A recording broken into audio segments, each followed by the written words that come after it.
qui est limité. Parce que tu vois, les maîtres cosmiques ne vont pas chercher l'information sur Internet. Ils ne partent pas chercher l'information sur Internet. Et l'information qu'ils ont ne vient pas des cahiers. En dehors d'Internet, même l'information qu'ils représentent ne vient pas des cahiers. Mais ils sont quoi? Ils sont l'information réelle sous forme visible. Donc, ils sont l'information réelle sur la forme visible. Voilà pourquoi un maître peut te dire et te parler réellement du plan cosmique. Il peut te parler du plan cosmique. Ils ont construit dans l'univers des structures ou bien comment je veux dire, des courants de pensée, par exemple, tels que la religion humaniste, tels que le code pénal, tout ce que tu entends là, ils seront derrière toutes ces choses-là. Est-ce que tu vois un peu? Pourquoi? Parce qu'ils ont l'information qui vient d'en haut. Donc ils sont l'information faite chère, l'information cosmique faite chère. Et maintenant, sur le net, il y a ce qu'on appelle la toile. C'est le net, non, Internet qu'on appelle la toile. Mais qui a mis sur pied dans la toile? Mais c'est ce que je suis en train de dire. Voilà même une très bonne question. Qui a mis sur pied la toile? C'est ceux qui ont mis la religion humaniste sur pied. Qui ont mis la toile. C'est eux qui ont mis Facebook sur pied, qui ont mis Google sur pied, qui ont mis YouTube, qui ont mis, comment vous appelez, WhatsApp. C'est eux qui ont mis tout ça sur pied. Mais pourquoi nous permettre à nous, ceux qui veulent que le Père émerge en nous, pourquoi nous permettre de travailler dans ces choses-là? Non, on peut exploiter ces choses-là, mais on ne fait pas, c'est-à-dire que ces choses-là ne sont pas les bases de nos informations. Donc on peut les exploiter, comme on peut utiliser un habit, on peut utiliser une voiture, on peut utiliser une chaise sur laquelle on s'assoit, tu vois, mais on ne fait pas, c'est-à-dire ce n'est pas, pour nous on ne voit pas ça comme le réel, n'est-ce pas? C'est pas le réel, parce que si tu prends des données par exemple, tu vas sur WhatsApp, mais quand tu verras que la masse qui utilise WhatsApp ou qui va utiliser Facebook, tu vois que Facebook va lui servir d'album pour s'exhiber, pour montrer comment il a mangé aujourd'hui, il a acheté tel nouveau habit, tu comprends un peu. Mais ceux même qui ont mis Facebook sur pied, pour eux Facebook c'est un outil de travail. Bon, maintenant, celui qui utilise Facebook aussi avec des informations qui viennent du créateur, il l'utilise pour ventiler la compréhension d'en haut. Parce que n'oublions pas que tout l'univers est l'économie de l'homme.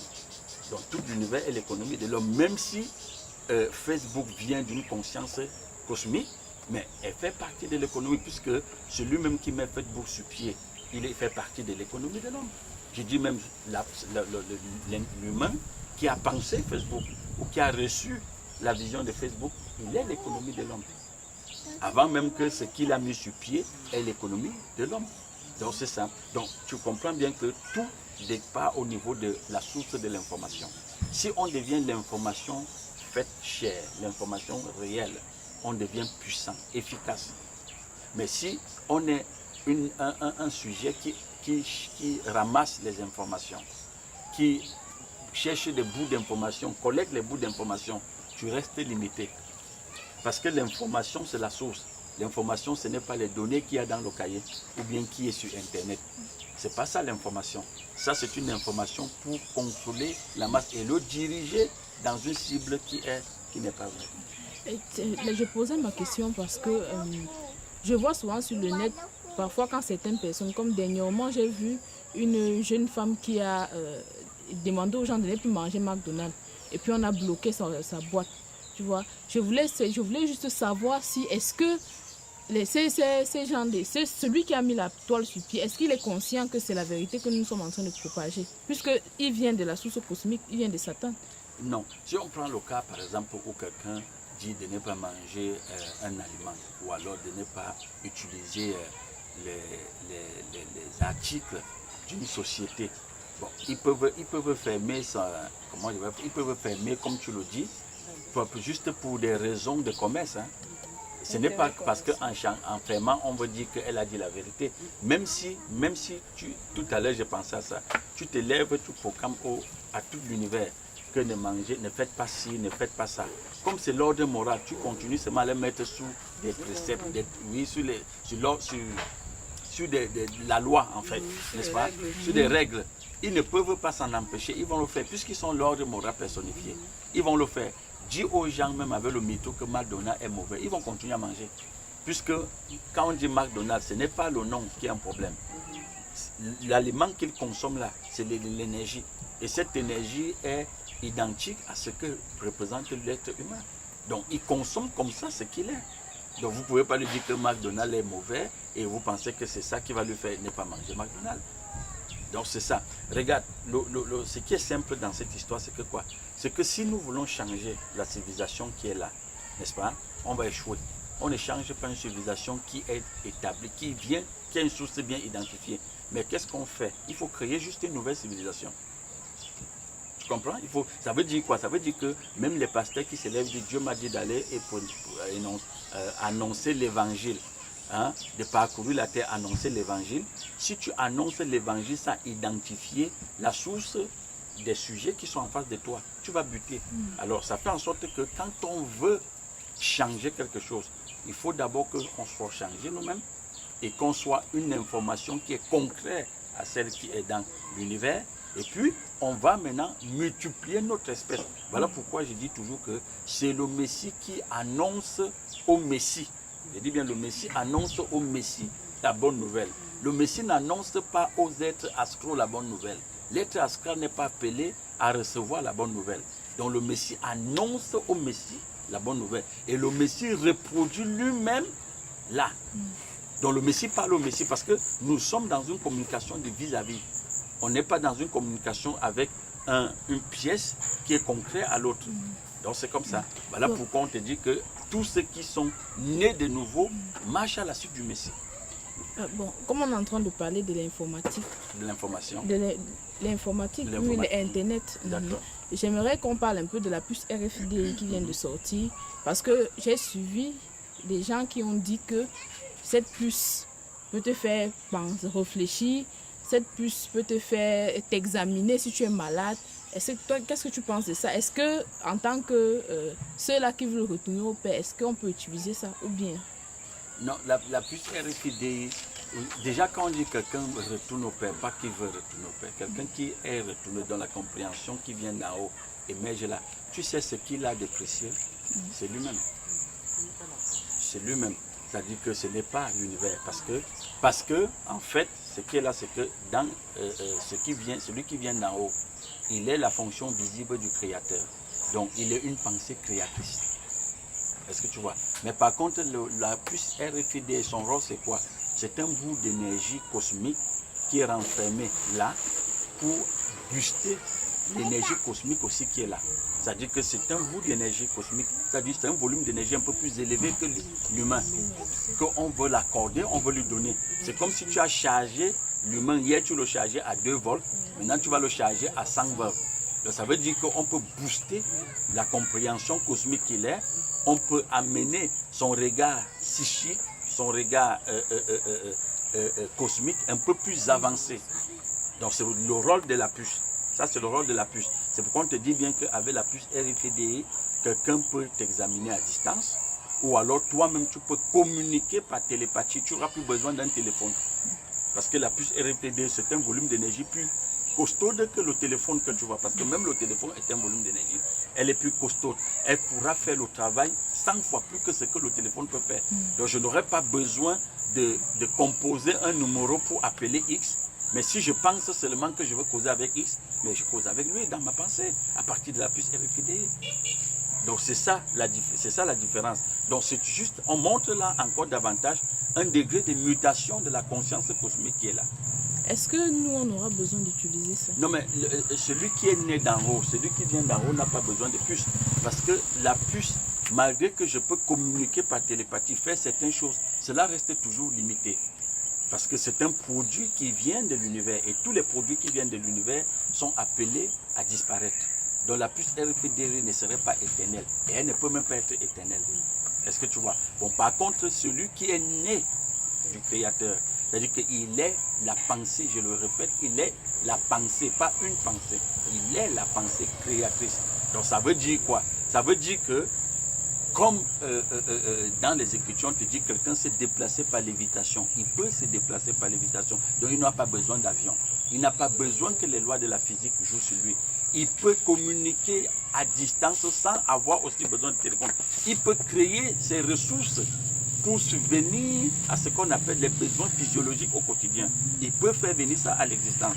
Si tu vois par exemple le Messie, quand le Messie a eu besoin par exemple de payer l'impôt, qu'est-ce qu'il fait? Mais il utilise, il ordonne à l'univers de le donner.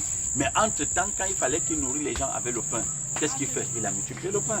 Donc pour te montrer que le Messie, celui qui vient d'en haut, peut prendre toutes les formes et utiliser l'univers sur toutes ses formes.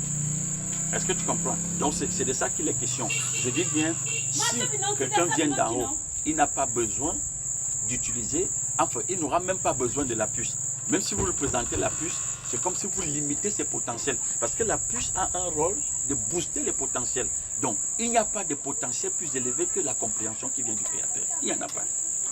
Je voulais aussi savoir, est-ce que la Bible parle du 666 et la puce RFID, je pense qu'on appelle ça la puce 666, est-ce que ça a un lien?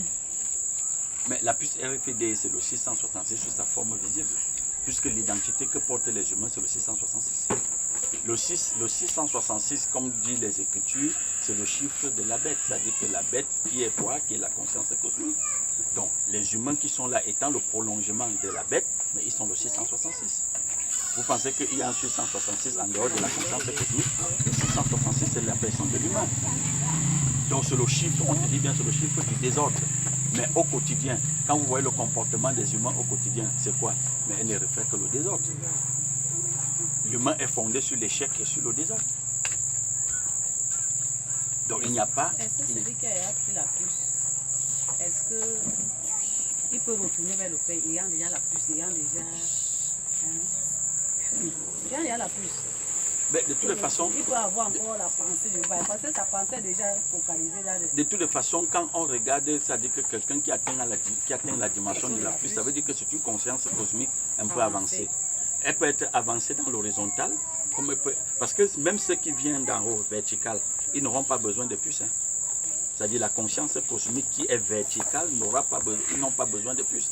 Mais la puce, je dis bien la puce, c'est un bout d'énergie un peu plus forte que ce qu'on a là actuellement, les humains qui sont là. Donc là, ça amène l'humain à réfléchir un peu plus que ce qu'il est maintenant.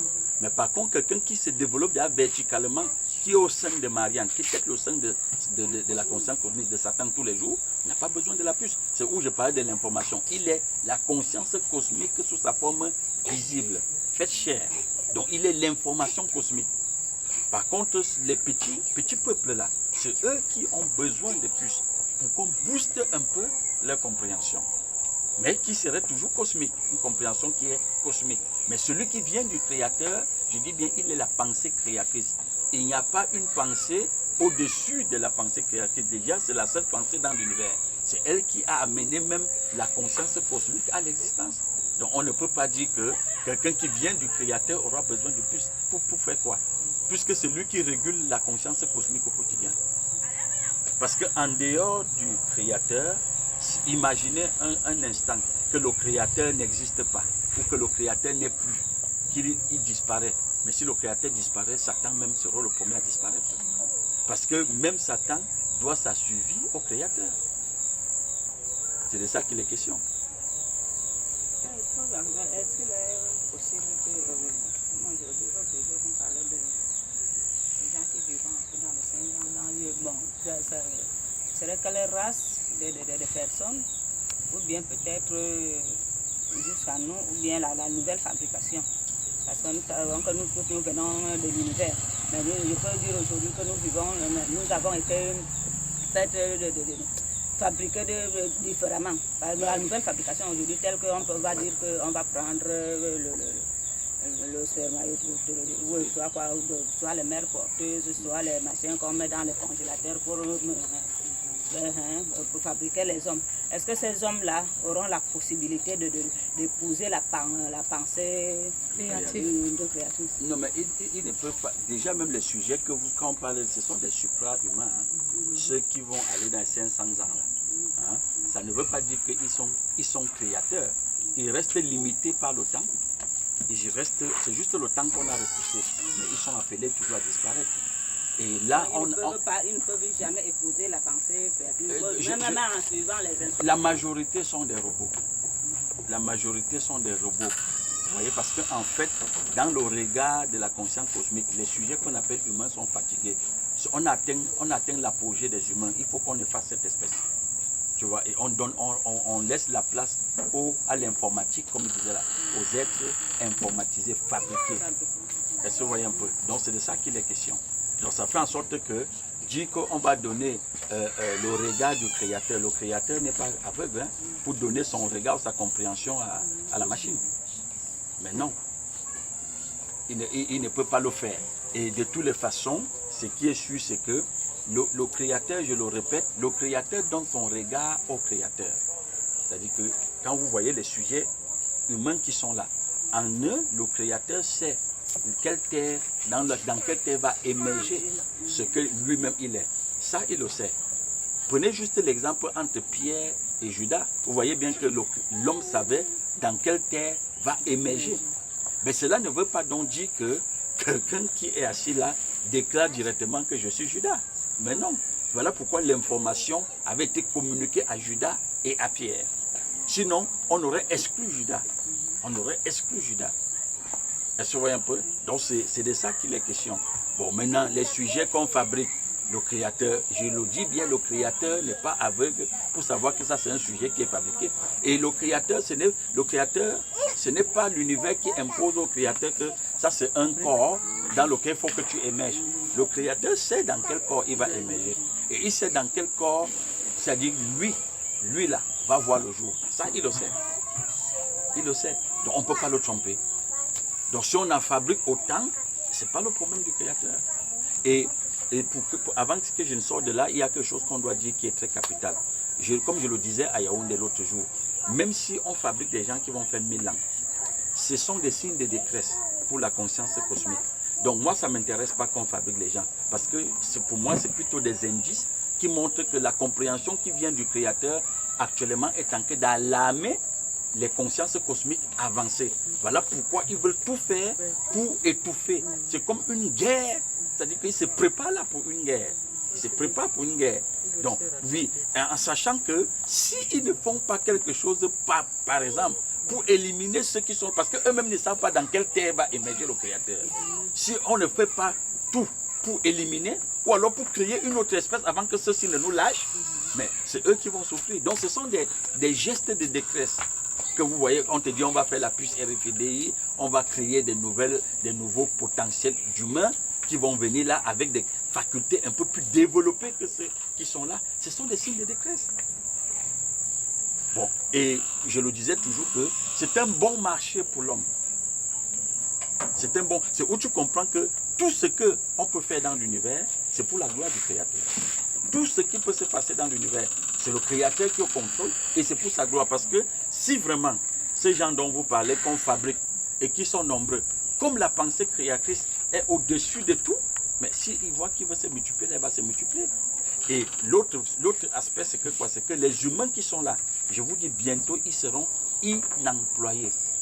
Sur 7 milliards et demi d'individus, je dis tous les 7 milliards, pratiquement plus de 99% seraient inemployés. Ils ne serviront plus à rien au système. En ce moment-là, ils deviendront quoi? Comme des patates que l'eau a pénétrées. Et qui va les employer? Qu'est-ce qu'on va faire d'eux? Ils n'auront pas de direction. Donc ils auront besoin d'un guide. Et l'homme serait salutaire pour eux. Très salutaire pour eux. Donc tout ça là concourt toujours au bien de ceux qui seront développés dans la compréhension créatrice. Donc c'est un peu ça. Tout ce qu'il y a dans l'univers, c'est pour le bien de l'homme. Je dis c'est pour le bien de l'homme. Il n'y a rien qui vient contre l'homme. Tout c'est pour le bien de l'homme. Mais quand ton regard ne vient pas du Créateur, quand tu entends toutes ces choses, les puces qui viennent, tous les terres qu'on va nous prendre, parce qu'on est en train, bientôt on est en train de prendre déjà les terres. Hein. Oui, en Afrique, il y a des pays même qu'on est en train de récupérer les terres entre les mains. J'ai suivi, par exemple aux États-Unis, ils sont en train d'acheter tous les terres. On vient, on prend tous les terres. Tout va appartenir à l'État. De toute façon, c'est la propriété de l'État. Quand les gens même disent que c'est ma terre, c'est parce qu'ils sont stupides. La terre n'appartient à personne. Parce que la terre, c'est la conscience cosmique qui a pris forme. Donc, ça appartient à la source. Donc, la source reprend ce qu'elle est. C'est elle qui a pris forme. Est-ce que vous voyez un peu? Donc, elle reprend ce qui est. C'est comme si quelqu'un me dit la mer lui appartient. La mer, c'est la conscience cosmique qui a pris forme. Donc, c'est la forme. C'est Satan qui reprend Satan. Donc les gens ne peuvent pas s'accrocher et dire on nous a donné les titres fonciers, c'est le terrain de mon père, c'est le terrain de ma mère. Mais ça, c'est la stupidité. Je dis bien, ça, c'est en train de partir. Bientôt, tout revient à l'État parce que c'est la propriété de l'État. Quand tu vas dans un pays comme l'Angleterre, la terre appartient à la reine. Les terres appartiennent plus à la reine. Est-ce que tu comprends? Mais eux, c'est parce que c'est des consciences très avancées qui avaient déjà compris. Parce que c'est une forme de l'énergie. C'est une forme de l'énergie. Mais pourquoi donner alors les terres, les hectares, ou peut-être à une famille, on lui dit que c'est pour l'État lui dit que c'est pour lui, et pourtant... Oui, quand tu vas dans les États du Sud, c'est-à-dire des pays sous-développés, si on prend un pays comme le Cameroun, la politique de fait que les gens disent que ça, c'est nos terres. L'État a juste voulu partager ce qu'on appelle les ressources naturelles avec sa population. Ce n'est que ça. Hein? Ce n'est que ça. La preuve en est que quand on vous donne les titres fonciers, on vous donne les copies du titre foncier. On ne te donne pas l'original. L'original reste entre les mains de l'État. Donc ça veut dire que d'un moment à l'autre, l'État peut te dire remets-moi mon titre foncier. Et il vient dans un village où vous dites que c'est le vôtre, il dit que ça c'est la DUP. Oui, DUP. Donc il ne vous demande pas, il vous impose. Est-ce que vous voyez un peu? C'est de ça qu'il est question. C'est de ça qu'il est question. Là, l'État te montre toujours que ce que vous voyez là, c'est lui qui a pris forme. Donc, il la reprend quand il veut. C'est pourquoi le Messie a dit quoi? Remettez à César ce qui a César. Et donner à l'Éternel ce qui a l'Éternel. Donc, c'est ça. Il ne faut pas confondre ce qui a César avec le Créateur. Les choses de César restent à César. Et le Père même est trop fidèle à ça. C'est-à-dire, il connaît ça, il reconnaît ça. C'est lui qui a établi l'ordre comme ça. Et comme il ne peut pas aller contre lui-même, il a établi les choses comme ça et ça fonctionne. Ça fonctionne. Et tu verras que tous ceux qui veulent aller contre l'ordre établi par le Créateur, et même si c'est qu'ils veulent penser qu'ils vont aller contre Satan, ils vont se casser. Ils se cassent. Oui. Ils se cassent. Donc c'est ça. C'est parce qu'on est juste, on était un peu naïf pour ne pas comprendre certaines choses. Tout appartient à l'État. Tout appartient à l'État. Donc c'est ça. Regarde même comme tu parles, quand on dit peut-être qu'aujourd'hui, qu'est-ce que même les villageois ont compris? Que pour vraiment garder une partie, il faut qu'ils se regroupent en communauté. Tu vois? Et faire ce qu'on va appeler tirer tout le village. Tu vois un peu? Donc quand ils titrent tout le village, eux-mêmes ils disent que si on ne fait pas ça, l'État viendra prendre. Et l'État laisse parce que l'État veut juste partager. En dehors des terres, même le pétrole que tu vois là, l'État doit partager ça avec les sujets qui sont là. C'est ça qu'on appelle la répartition des ressources naturelles avec la population. Et c'est ça que dans les pays développés, on fait. Tu vas dans un pays, quand les gens sont au chômage, on les paye. Vous pensez que l'argent là sort d'où? C'est l'argent du pétrole, c'est l'argent des terres, c'est l'argent de l'or, c'est l'argent du gaz. Donc, si tu ne travailles pas, on te paye. Si tu n'as pas où dormir, l'État te donne une maison. Parce que cet argent vient là, des ressources qui sont là. C'est l'État sous sa forme miniaturisée qui utilise ça pour aider la population. Et pourquoi on vous aide? Pourquoi on te donne la maison? Pourquoi on te donne l'argent de poche? Mais parce qu'on sait que tu es un bout d'énergie tiré de... Tu es l'État. Tu es un bout d'énergie d'État. Tu es un micro-État dans l'État. C'est ce que tu es. Tu es son prolongement. Donc, il nourrit comme ça lui-même. Ne pense pas qu'on t'aime pour te donner une maison. Ne pense pas qu'on t'aime pour te donner une voiture ou alors pour te donner le salaire à la fin du jour, même si tu ne travailles pas. C'est tout simplement parce que tu es l'État. Donc, tu es en fonction de l'État. Ça veut dire que si les terres ne nous appartiennent pas, si les enfants même ne nous appartiennent pas, ça veut dire que nous-mêmes on appartient. Nous-mêmes on s'appartient. Toi-même tu ne t'appartiens pas. Tu es un bout d'énergie tiré de la conscience auquel tu émanes. Si tu ne viens pas du Créateur, tu viens de la conscience cosmique. Donc tu appartiens à la conscience cosmique. Si tu viens du Créateur, tu appartiens au Créateur. Est-ce que tu vois? Mais n'est-ce pas même les choses naturelles nous montrent on te dit que le fils appartient à son père, à sa mère, n'est-ce pas?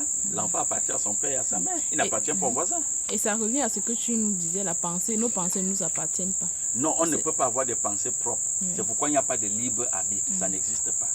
Le libre arbitre, l'individualité, la notion d'individualité, la notion de propriété, c'est mon, ma, ton, ça n'existe pas. Ce sont des mots ou des vocabulaires, ce sont des mots qui sont propres à un vocabulaire cosmique.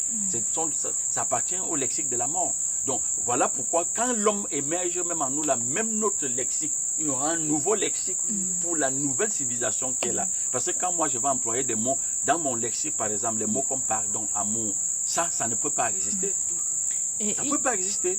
Donc les mots comme amour, pardon existent dans le vocabulaire de Satan, de la mort. Et quelqu'un a posé la question sur YouTube de savoir si est-ce qu'il faut écrire notre propre dictionnaire parce que nos mots sont... Je pense même qu'elle ne posait même pas la question de savoir. Elle me disait que même que Béranger, à partir de tes messages, je pense qu'on doit avoir notre lexique à nous. Mais ça, c'est ce qui est là de toutes les façons. Quand tu vois, quand le Créateur est venu dans l'univers, quand l'homme est entré là, mais son discours, personne ne le comprenait. Lui-même, il dit que, mais pourquoi vous voulez me tuer? Ça, c'est entre guillemets. Hein. Il dit, puisque ce que je dis, vous ne me comprenez pas. Parce que ma parole ne trouve pas de place en vous. Mais est-ce que c'était que ces gens-là ne s'exprimaient pas? Ils s'exprimaient, mais c'est que ce que l'homme dit, mais c'est étrange parce que même dans leur dictionnaire, ils ne peuvent pas trouver ce que l'homme dit. Et même s'ils vont dans leur dictionnaire et que l'homme dit par exemple richesse, quand ils vont dans leur dictionnaire, richesse n'a pas le même sens que ce que l'homme est en train de dire. Quand ils disent succès dans leur vocabulaire, quand l'homme dit succès, ça n'a pas le même sens. Quand ils disent bonheur, si l'homme dit bonheur, ça n'a pas le même sens. Si l'homme dit amour, eux ils disent amour, ça n'a pas le même sens. C'est pourquoi dans le lexique de l'homme, tu verras, il n'y aura pas des choses comme la mort, la résurrection, la peur, tu vois un peu, la jalousie. Tout ça, ça ne peut pas exister dans son vocabulaire. Parce qu'il est la vie, il est l'éternité, tu vois. Donc c'est un peu ça. Et c'est pour cela même qu'il pouvait leur dire que vous avez des oreilles, vous n'entendez pas. Parce que quelles que soient leurs oreilles, ils ne pouvaient pas capter ce que l'homme voulait déposer en eux. Parce que ce n'était pas... C'est ça. Ils étaient contraires. Mais c'est ce que je dis depuis que quand l'homme parle, il parle à l'homme. Hein.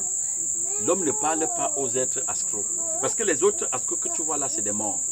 Donc on ne peut pas parler à un mort. Si tu veux parler à un mort, il faut le réveiller. Voilà pourquoi j'ai dit qu'il fallait d'abord, il faut créer une autre civilisation. Et c'est cette image que vous voyez entre Lazare et le Messie. Quand on dit Lazare est mort 4 jours, alors mais pour parler à Lazare, qu'est-ce qu'il fallait faire? Parce que Lazare, dans la tombe, 4 jours, représente la condition de l'humanité. C'est-à-dire que c'est comme ça que l'humanité est. L'humanité est morte. Est-ce que tu vois? Maintenant, pour parler à ce gens-là du Créateur, il faut le réveiller.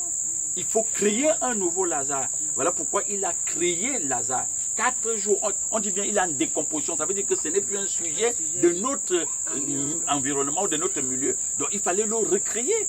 Donc quand il a créé, qu'est-ce qu'il a fait? C'est l'autre partie là qui devient très intéressante. Il a dit à ses disciples, occupez-vous de lui. Occupez-vous de lui. Parce que l'homme crée là le terrain favorable et il y a d'autres qui s'occupent seulement. Il faut créer là dedans. Donc ça veut dire qu'il y a certains parfois qui cherchent des Lazars, potentiels Lazars qui sont morts, ils les ramènent et puis on crée là la nouvelle terre. Et tu vois, même par rapport à ce que tu me posais la question, est-ce que la compréhension du Père pourra émerger en eux? La compréhension du Père, elle n'est pas limitée par quoi que ce soit. Tu vois, si le Père veut même que cette voiture-ci parle, il peut mettre sa compréhension là. Ouais. S'il a vu que c'est une terre qui est favorable, il met sa compréhension là. C'est pourquoi dans l'âne, le Père a parlé. Dans l'âne de Balaam, qui n'était même pas un humain. Dans Lazare, qui revient 4 jours après la décomposition, le Père a parlé, il a recréé. On te dit quand les gens venaient pour voir le Messie, ils profitaient aussi pour voir Lazare. Donc Lazare devenait maintenant, c'est-à-dire un appât pour attirer une foule de gens qui n'avaient pas d'orientation, qui n'avaient pas de guide, qui n'avaient pas de vision. Mais à partir de Lazare, on pouvait le drainer. C'est de ça qu'il est question. Donc c'est ça. Donc la compréhension, la compréhension ne trouve pas de limite nulle part. Il ne trouve pas de limite. Mais je dis bien, tout ce qui s'annonce là, ce sont des cris de détresse. Que vous voyez la conscience cosmique où les maîtres cosmiques actuellement sont en train de poser. Donc quand vous les entendez faire tout ce qu'ils font là, c'est parce qu'ils sont déjà en détresse. L'alarme a sonné que rien ne va plus.